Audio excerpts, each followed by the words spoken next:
Saber o que você quer para a tomada de decisão no controle do mau hálito?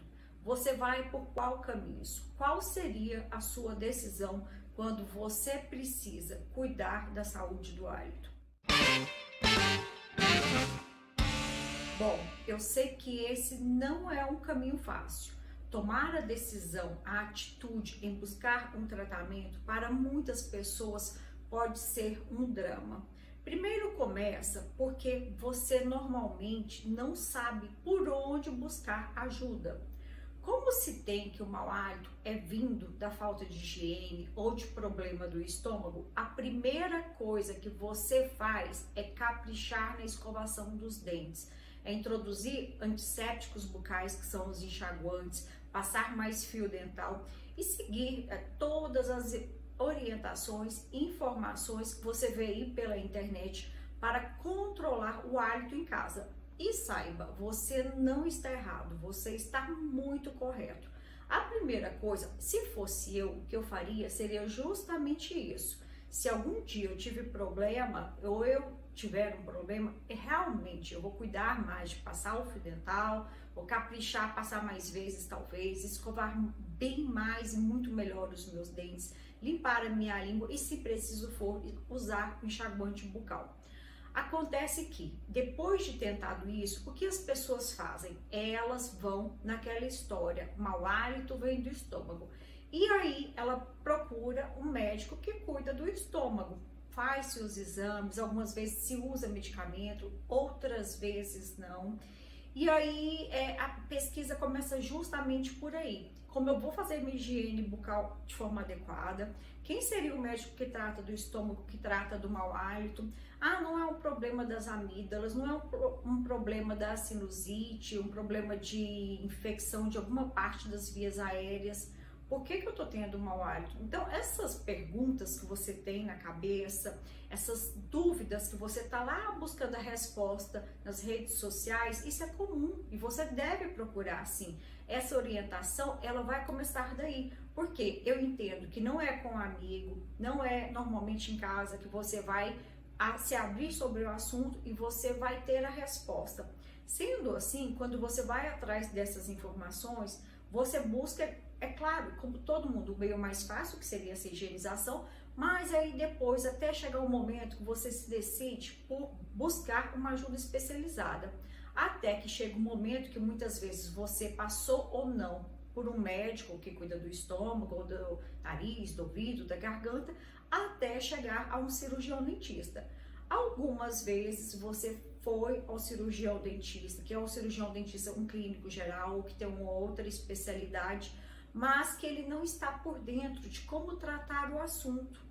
E você acaba que chega ao consultório de um cirurgião dentista que sabe muito bem tratar a litose, ou seja, ele estudou e estuda para aquilo. Por isso ele tem uma visão mais ampla, mais abrangente sobre o assunto. Então, esse diagnóstico com o cirurgião dentista qualificado, ele é fundamental. Gostaria muito que, se possível, claro, todo mundo já viesse primeiro para mim, né, no caso que sou qualificado, para os meus colegas da Associação Brasileira de Halitose, que também são qualificados para esse diagnóstico e tratamento, ao invés de percorrer, de passar por exames desnecessários, cirurgias que muitas vezes não seriam necessárias, passar, sabe assim, perdendo tempo, sofrendo com aquilo, muitas vezes em silêncio, porque você não quer dividir o problema, e aí já chega aqui todo já sofrido porque vem toda aquela peregrinação de antes de chegar até o consultório. Então, depois que você tomou essa atitude, por exemplo, já está buscando esse tratamento, e enquanto você não encontrou durante essas consultas médicas ou odontológicas não específicas, não qualificadas, e você chega para a consulta qualificada, aí sim você pode confiar. Confiar por quê? Porque é uma consulta completamente diferenciada das outras consultas que você possa passar. Essa consulta, quando você agenda, só para você ter uma ideia, em média, no mínimo, mas no mínimo mesmo, que é muito por baixo, você fica 1 hora. Comigo aqui, o paciente não fica apenas 1 hora, eu não consigo terminar uma consulta em 1 hora. A gente fica 1h30, 2 horas e às vezes pode chegar até 2 horas e meia. Então nós deixamos um tempo disponível de agenda por 2 horas. Nessas 2 horas, o que vai acontecer? Nós vamos fazer uma anamnese. A anamnese é uma forma de levantar toda a sua história pregressa e sua história atual, de saúde sistêmica, de saúde bucal, para aí sim eu conhecer como que é seu quadro de saúde, conhecer quais são os seus hábitos, o que eu posso interferir nisso para ajudar. Quais seriam os indícios que eu tenho dessas perguntas, dessas respostas que possam me conduzir ao diagnóstico? Exames de radiografia que você tenha ou que você venha a fazer, porque eu possa pedir, outros colegas venham a pedir, exames de imagem de glândula salivar, de dentes, de exames de sangue, qualquer exame que for solicitado ou que você já tiver antes, não exames desatualizados, mas exames de um ano para cá, 2 anos, eles são válidos, eles servem pra gente. Então a gente já soma já com esses exames, muitas vezes, e aí em consultório é avaliado a boca. O exame clínico, ele avalia pra gente a qualidade das mucosas. Então nessa consulta, quando eu, por exemplo, Karine, eu uso uma lupa que ela tem um aumento de 2,5. Fora isso, ela tem uma luz que é muito forte. Então assim, praticamente é quase impossível passar despercebido pela minha visão clínica alguma alteração que você tenha dentro da boca. O exame ele é muito minucioso, então eu vou conhecer qual que é a qualidade da pelinha que reveste a sua boca, que são as mucosas, qual que é o estado da sua língua, que tipo de biofilme sobre a língua você tem. Biofilme é aquela camada que vocês conhecem como saburra lingual, então a gente chama de biofilme lingual.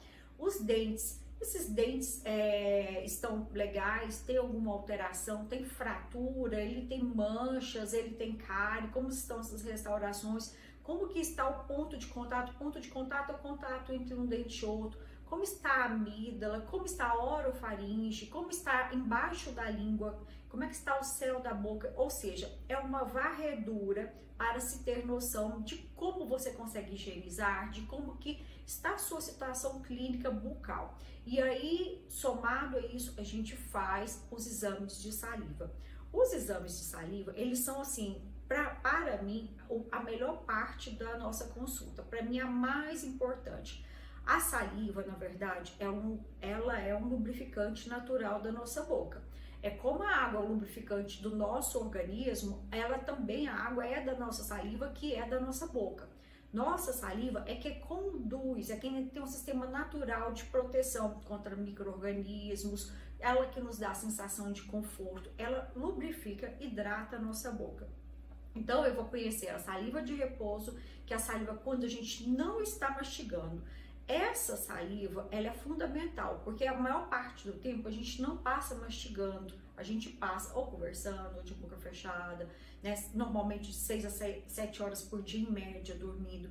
Então essa saliva eu vou conhecer qual que é a viscosidade, a fiabilidade dessa saliva, ela tá muito grossa, ela tá muito fluida, ela tá dentro do ideal, qual seria o pH, qual que é a quantidade de saliva que você produz, que tipo de saliva que eu tô vendo. Quando você cospe, quando essa saliva está parada dentro da boca, porque durante o exame clínico eu avalio também sua condição salivar.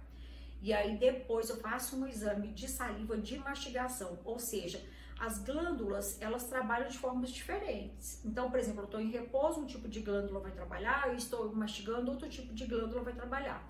Claro, todas, é como se fosse uma orquestra sinfônica, elas trabalham em conjunto. E aí sim, depois que eu conheci a sua saliva, aí o que eu vou fazer? Ou se não, até muitas vezes, normalmente eu faço até antes, o exame do hálito.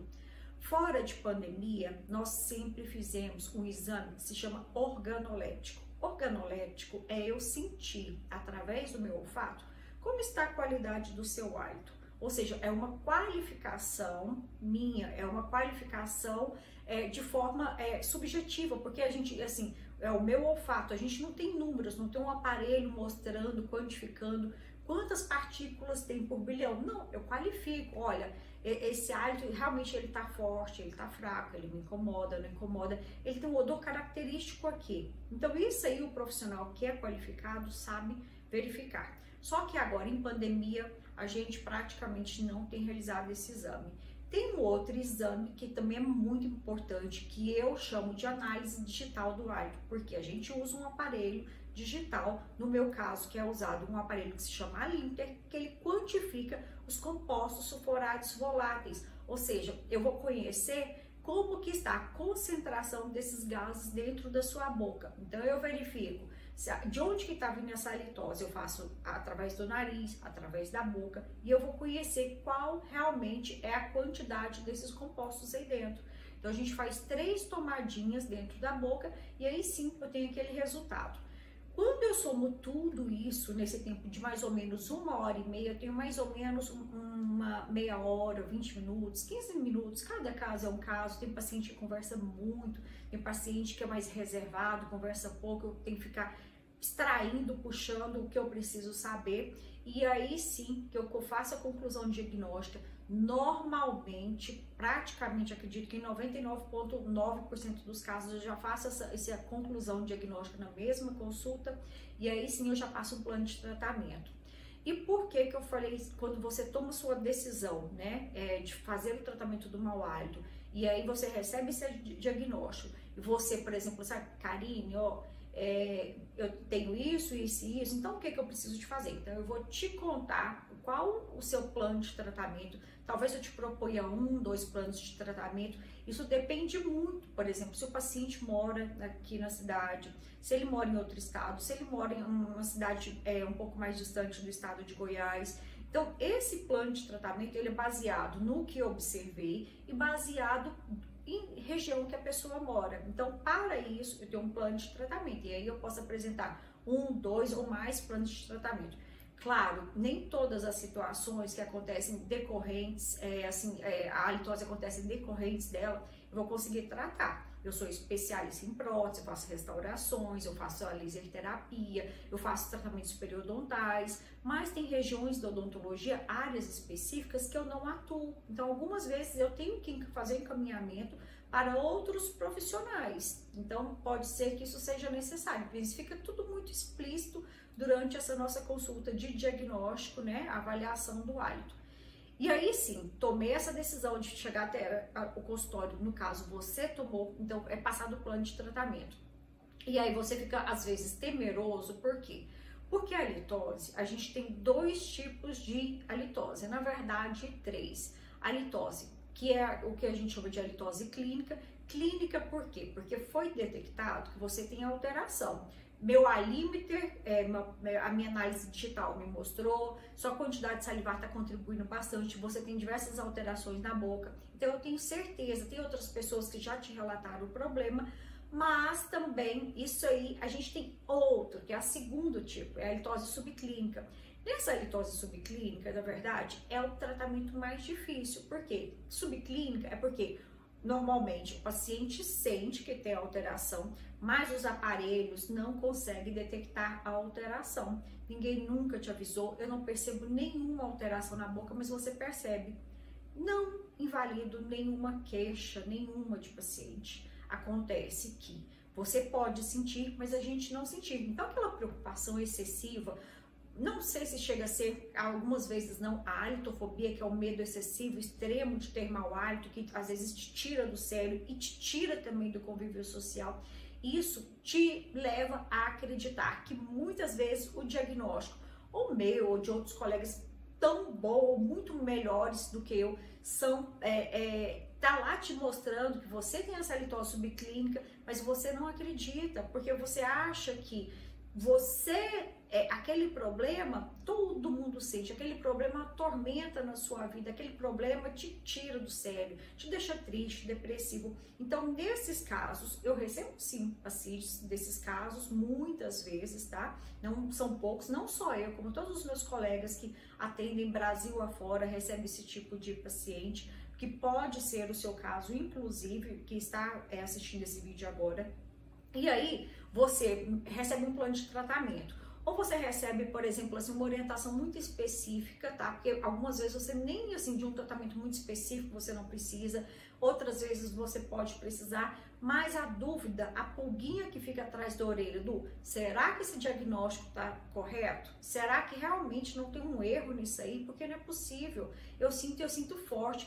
E aí as pessoas coçam, colocam a mão na frente, afastam o corpo, viram o rosto, me oferecem balinha, ficam comentando, porque eu fui no dentista, não sei o quê. E fica um monte de histórias. E é um monte de histórias que você transforma aquilo no centro das atenções. Aquilo lá passa a ser o seu mundo. Você mergulha de cabeça naquilo e você não se deixa sair de lá. Por quê? Vem para consulta, a gente está passando o melhor que a gente pode, a gente está dando o parecer sobre aquele problema. E olha, a gente não atende um paciente aqui e outro ali, a gente atende diversos pacientes e a gente tem diversos casos de halitose subclínica. Ou seja, você nunca recebeu a notificação de ninguém, a notícia, amor, tá com mau hálito. Olha, Karine, você trabalha aqui comigo, se você não conseguir resolver, não tem como ficar com você trabalhando comigo, porque o seu cheiro bucal está ruim quando você conversa. Pode ser que meus pacientes achem que a gente tem um ambiente de trabalho com descuido, com desleixo. Então, isso aí, quando você não recebeu esse relato de que a situação está ruim, que você precisa de tratamento e você está sentindo, você recebeu o diagnóstico, você precisa confiar. Da mesma forma que existe esse tipo de halitose subclínica, existe a mista, existe a halitose clínica, que realmente tem a alteração do odor, tem uma alteração bem característica, todos os sinais clínicos, alguns sintomas também, e aí essa parte que você, por exemplo, assim, mesmo que tenha, que você alça, isso aí agora se transformou numa cruz na minha vida, eu não tô conseguindo carregar isso mais. E o problema é que o quê? A gente vai realmente tratar, só que muitas vezes eu não consigo tratar sozinha, porque tanto na subclínica quanto na mista, pode ser que eu precise da ajuda de um psicólogo, algumas vezes psiquiatra também.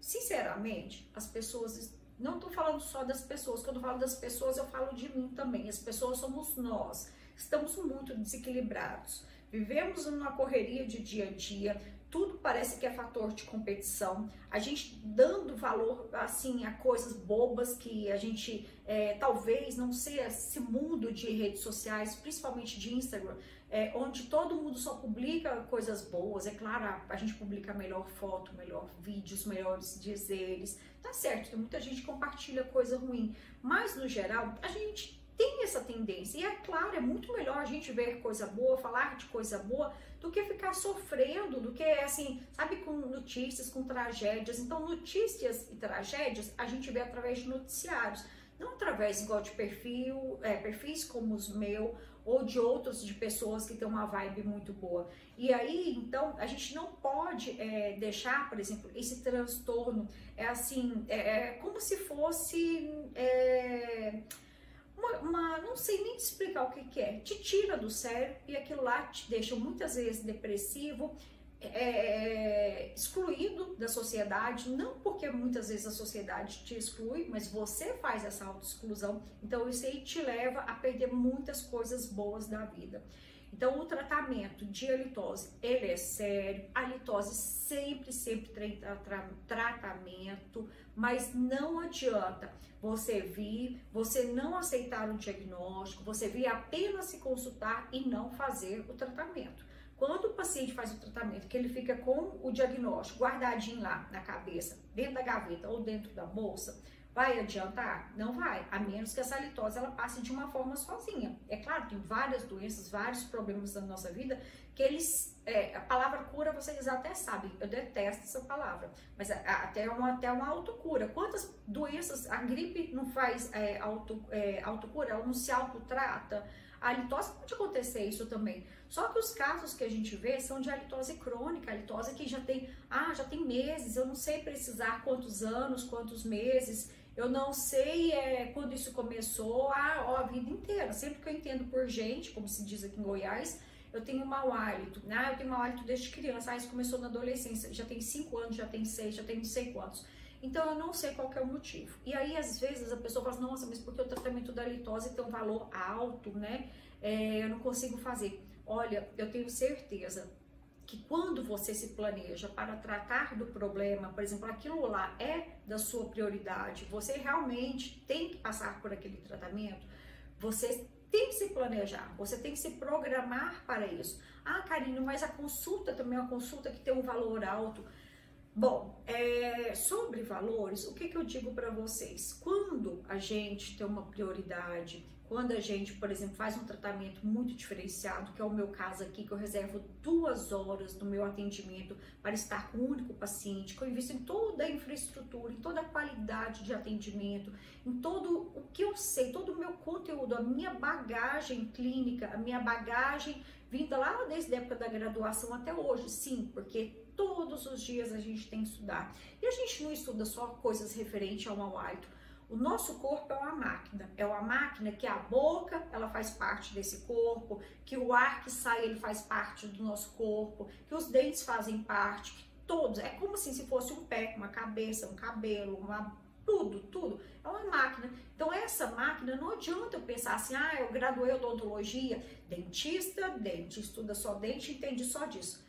Pelo contrário, o cirurgião dentista, também chamado dentista, ele sabe muito. Hoje em dia, o profissional da odontologia, ele tem uma qualificação muito boa, porque nós temos, além da graduação, excelentes cursos de pós-graduação. Então, hoje a gente estuda lá, desde a boca até o intestino. Então, assim, no geral, a gente sabe, entende sim do organismo, entende como ele funciona, como é que é o processo fisiológico.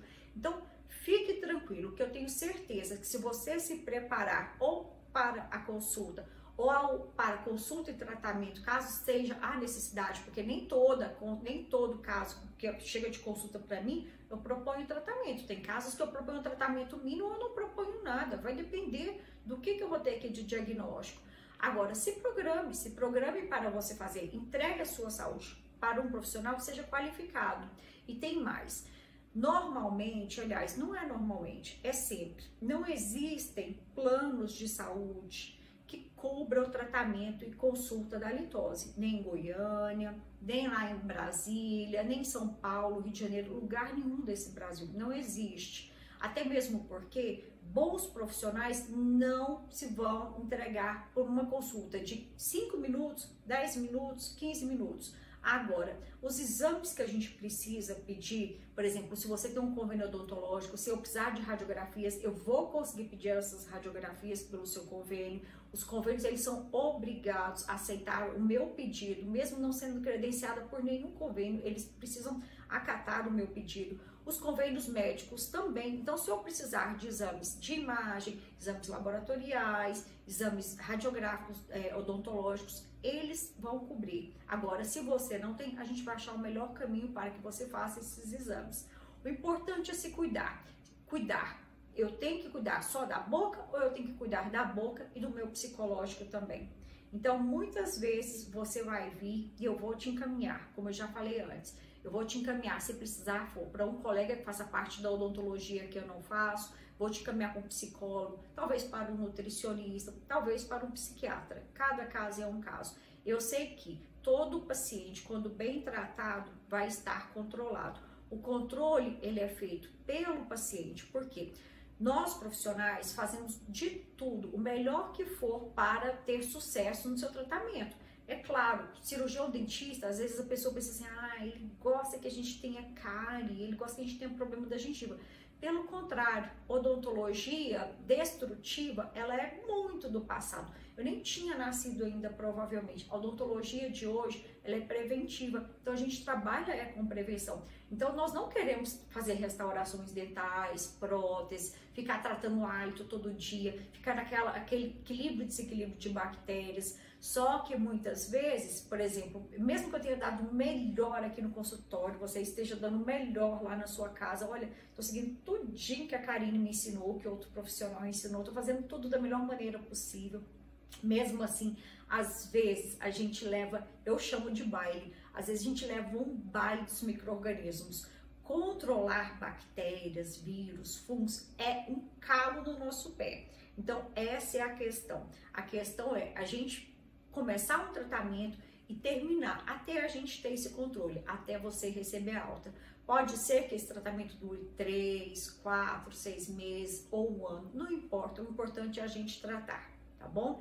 Então, se você optou por fazer uma consulta e fazer um tratamento, comece e termine o processo. Não pare no meio do caminho, porque se você não tiver persistência para fazer as coisas na sua vida, você vai ficar arrependido. E aí, sabe aquela palavra que está sendo muito usada, já tem assim, deve ter mais ou menos uns 2 anos, procrastinação? Pois é, isso aí mesmo. Então você fica procrastinando e deixando o tempo passar e muitas vezes está aí sozinho, solitário, arrependido de ter perdido tanto tempo, arrependido de ter vivido situações que você poderia estar vivendo, estar muito feliz, tá bom? Ó, um beijo grande no coração de vocês e estou aberta. Se vocês não conhecem o meu trabalho, eu tenho podcast, tá lá no Spotify, outros veículos que passam esses podcasts.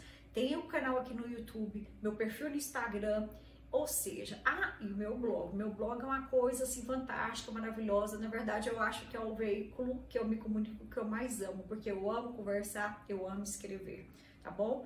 Então, até mais. Se você gostou desse vídeo, se ele foi útil para você, deixa o seu like. Se ele não foi também, pode dar um dislike, não importa, tá bom? O importa é que você aprendeu uma coisinha comigo. Eu tenho certeza que uma coisa boa você vai levar disso aí. Se você não levar, infelizmente, eu tentei te ajudar. Um beijo grande e até mais.